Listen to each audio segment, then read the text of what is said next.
Meghan Markle's father, Thomas, is trapped and unable to walk on the 19th floor after the Philippines earthquake. We have Samantha Markle on the phone to fill us in. Hey, Andy. Yeah, thanks for having me. Good to be here. Welcome, Samantha. Sorry, we had our intro overplaying. Welcome to the show. So happy to have you back, Samantha. I wish it was on better terms, but how are you doing out there? Doing okay. Yeah, thanks for having me. It's been crazy. There's so much going on. My God. Well, I want to talk about this news. I saw you tweeting about this last night, and now it's been picked up by the news. So I thank you for coming on and helping us fill in. So you have heard from your father since this tweet. He is at least alive and not injured, because as I've seen the news, the death toll has risen to 27 after this quake in the Philippines, guys. This was no joke. This was a 6.9 magnitude quake that hit the Philippines, and the damage is severe. Loss of life is severe. So we did hear that both your father and your brother moved out to the Philippines. So as you're recording here, he was stuck on the 19th floor after that quake. He was trapped. Shame on my disgusting sister. Amen for putting him in this position. I hope she's cursed. Karmic vengeance will be mine. Gloves off. I mean, I understand the frustration, but before we get even to the Meghan of it all, is he safe now? What is the status of your father? He's safe now, but he still can't get down to the ground. And the problem is a lot of people are saying, well, anybody could carry him. Everybody knows your brother's there. Yeah, my brother cannot carry my father down 19 stories through a stairwell. My father is a very big and tall man. My brother couldn't do that. And when I asked if there was help there available, maybe my dad could, or Tom could grab a couple of guys and they could carry my dad down. I was like, God, do anything, get sofa cushions, put him on a towel, get in front of him and slowly pull him down the stairs, whatever it takes, but get out of that building.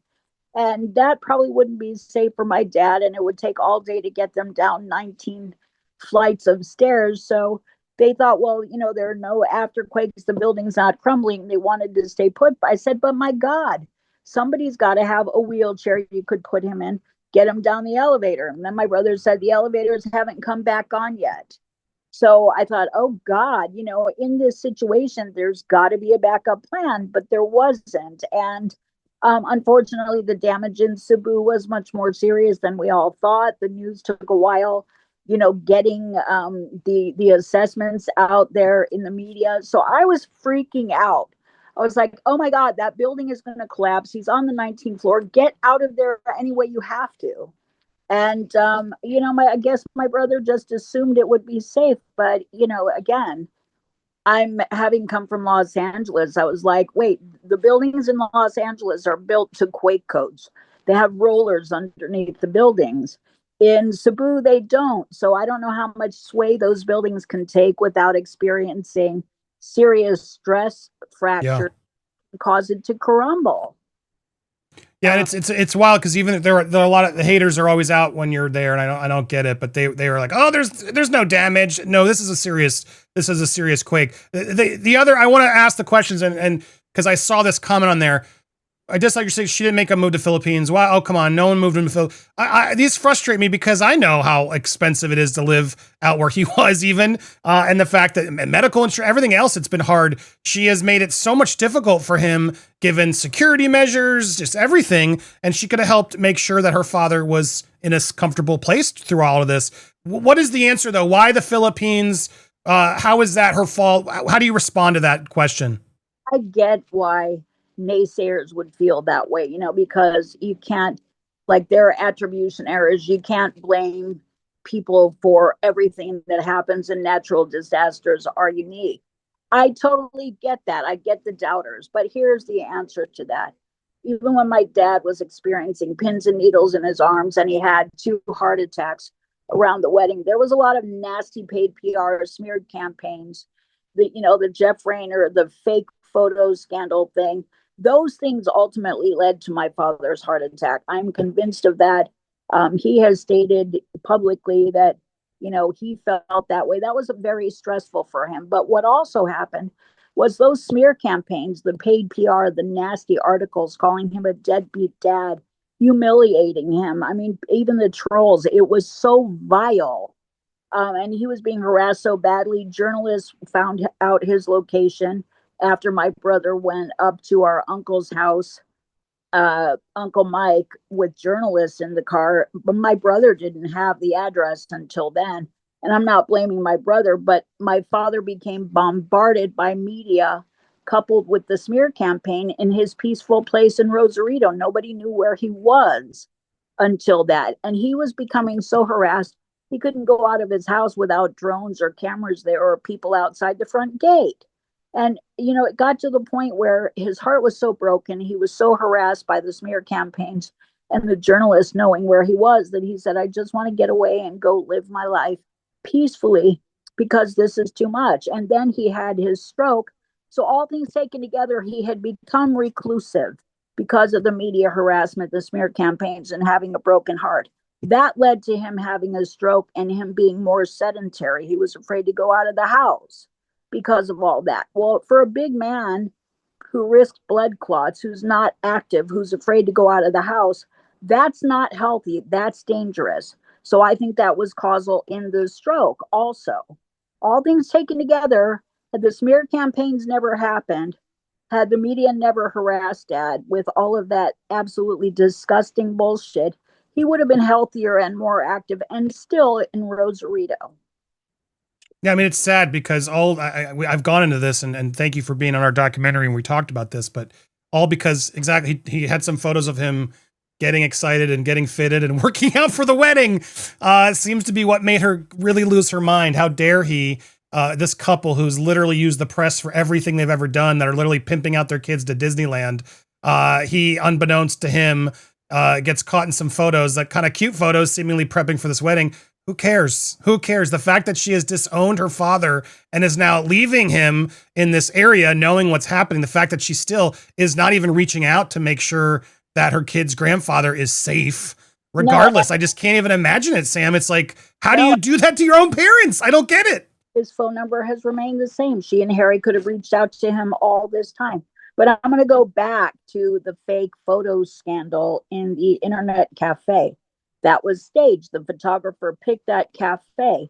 Meghan, I'm going to say it. I think this was set up because Meghan photographed with Jeff Rayner before the wedding. And then after she moved to Montecito, if she was so distressed that some photographer screwed up her wedding, why would she photograph with him again in Montecito when she moved there? So I think they knew each other. I think the whole thing was planned as an excuse for my dad not to go to the wedding because the public were scrutinizing her. Like, why isn't she inviting her own dad to the wedding? Well, because I don't think she wanted lies to come out, about not ever working for the embassy, not being self-made. So I think she had to keep that away to keep all of that from coming out. And the public scrutinized her. So I think she had to throw dirt on him and create a scandal to make it look like there was a valid reason for keeping him away. And that is my reasonable belief based on all things taken together. Otherwise, she wouldn't have wanted him to photograph her after the wedding if he destroyed her wedding. So it was all a bunch of bullshit in my mind. It stressed the hell out of Dad. And I think, had he been treated with dignity, had none of those horrible things happened, the smear campaigns, didn't happen. People can say, oh, but she didn't smear your dad. Those articles were written by media entities.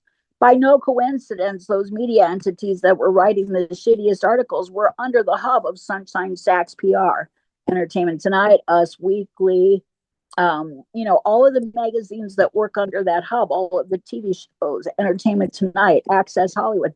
That was paid PR. And there's no force on the planet that can convince me it wasn't, because she had the authority to say yay or nay about anything that was put out about the family at that time. And she did not protect our father. So I think that's safe to say. And she's not doing it now. That's the most shocking thing is, regardless of the drama, Sam, it's like, okay, fine. Everyone has their estranged family members or issues with their family. And we all do. To not check in during the heart issues he had. And now as he's trapped in an earthquake, the fact that she's that heartless is pretty shocking to me. Like, I don't know how she can do it, how she could sleep at night knowing her father's stuck in the Philippines now in a building that could fall apart, and she's going to do nothing. Yeah, just quickly to get back, I think that's another tacky faux pas to call him the estranged father. He was everything to her her whole life. She bragged about him at the UN. The world needs more dads like my dad. She bragged about him on the TIG. He's not estranged. She is estranged by her own behavior, and that's evidenced also. She's estranged from the royalists too. So why isn't the left media calling her estranged? The estranged Duchess. She's estranged because she has behaved in ways that are offensive and intolerable and not normative in families, in friendships, in business, and she's kind of being isolated. So don't call my father estranged. I'm not estranged. She is the one who is estranged. But Yeah, well said. And I meant it that way, just for full clarity. Yeah, he's not the one who estranged himself. She estranged herself from both families, hers and Harry's. It's despicable. But again, now, final thoughts, just knowing now that public, clearly the news is picking this up, knowing that her father is stuck in the Philippines in an earthquake. Like, she has the number. Can you just make that clear? Like, Meghan, do something. What is your message to Meghan? All beefs aside, what should she do here to help your father? well, and I can't help but believe Harry, with his PPP, with his, global status as a member of the royal family. I know it's hard to get out on a plane that quick and get a helicopter and get out there, but they could have reached my dad. He could have contacted the consulate, the embassy, and had somebody go check on my dad or get a helicopter there from within the Philippines or an adjacent island and rescue him, instead of just like, oh, great, all the news is reporting about it, but he's still trapped up there. And there are people that have enough money and power to rescue him, and they're not doing a goddamn thing. Come on. This is not rocket science, folks. Well, no, it's so sad because, like I say, it's strange just because people have estranged family members, right? And even then, I think they still have a heart to not want their estranged family members to be killed in an earthquake. Yeah, it's horrible to think that she's just going to completely cut him off like this when he's done nothing to harm her ever. Well, and again, estranged is such a stupid word because I haven't seen my uncle since I was a kid. I wouldn't call him estranged. I mean, in the United States, families are torn apart. They work, they live, they don't see each other. But they years. show up when an earthquake's hitting to help, but you think, right? Yeah, it's family, and it doesn't matter if they're miles away and you haven't seen them in years. So, I mean, I don't think the word estranged is the justification for total cold disregard, especially in life-threatening natural disaster situations. No, well said. So clearly the gloves are coming off. I appreciate you calling in and let us know. Please let us know what we can do. I'm glad to hear he's at least you've got in contact with him again.